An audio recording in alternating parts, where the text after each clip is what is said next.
संघर्ष ही जीवन है। Inspirational story in Hindi. जो मुस्कुरा रहा है उसे दर्द ने पाला होगा, जो चल रहा है उसके पाँव में छाला होगा। बिना संघर्ष के इंसान चमक नहीं सकता, जो जलेगा उसी दिए में उजाला होगा।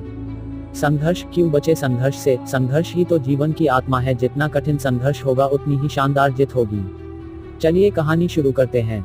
एक बार एक किसान भगवान से बहुत ही नाराज हो गया।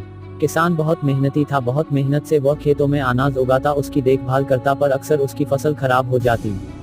कभी सूखा पड़ जाता, कभी बाढ़ आ जाती, कभी तेज धूप, कभी आंधी, कोई न कोई कारण बन ही जाता कि उसकी फसल खराब हो जाती।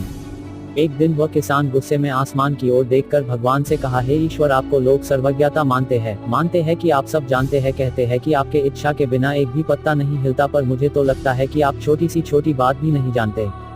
आपको तो ये भी नहीं पता कि खेती बाड़ी कैसे करते हैं। अगर आप जानते होते तो हर समय जो बाढ़, आंधी और तूफान आते हैं वो कभी नहीं आते। आप नहीं जानते कि कितना नुकसान उठाना पड़ता है हम किसानों को। यदि आप मेरे हाथ में यह शक्ति दे दे कि जैसा मैं चाहूँ वैसा मैं मौसम कर दूं, फिर आप देखना मैं अन्य के भंडार लगा दूंगा। भगवान इस किसान के तीखे वाक्य सुनकर मुस्कुरा रहे थे और वह किसान के सामने प्रकट होकर बोले, मैं आज से तुझे यह शक्ति देता हूँ कि तुम अपनी खेतों पर तुम्हारी जैसी इच्छा ही तुम वैसा मौसम कर दोगे। मैं बिल्कुल भी दखल नहीं दूंगा, तुम्हारी इच्छा से सब कुछ होगा। किसान बहुत खुश हो गया। किसान ने गेहूं की फसल अपनी खेतों में बोई।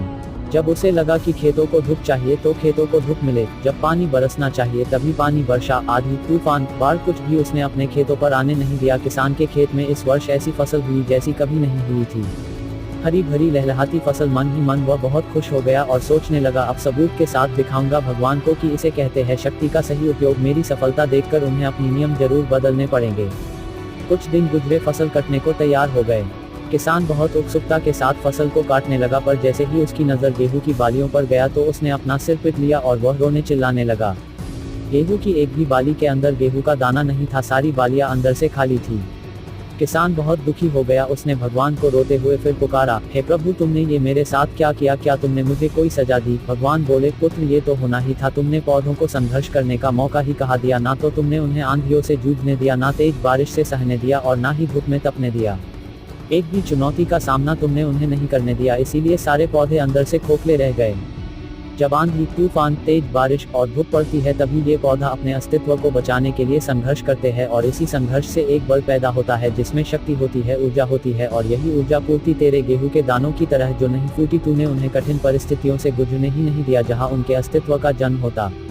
सारे बालियां इसीलिए खाली है, इसमें एक भी गेहूं का दाना इसलिए नहीं है क्योंकि तुमने अपने पौधों को संघर्ष कराया ही नहीं। याद रखिए, स्वर्ण में सवर्णीय आभा तभी आती है जब वह आग में तपने, गलने और हथौड़े से पीटने जैसे संघर्षों से गुजरता है।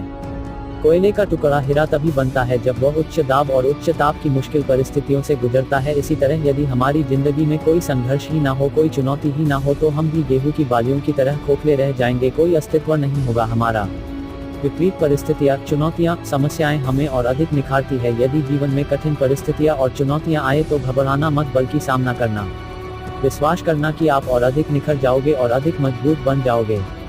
किसी ने कितना सही कहा है, जिंदगी जीना आसान नहीं होता, बिना संघर्ष कोई महान नहीं होता। जब तक ना पड़े हथौड़े की चोट तब तक पत्थर भी भगवान नहीं होता।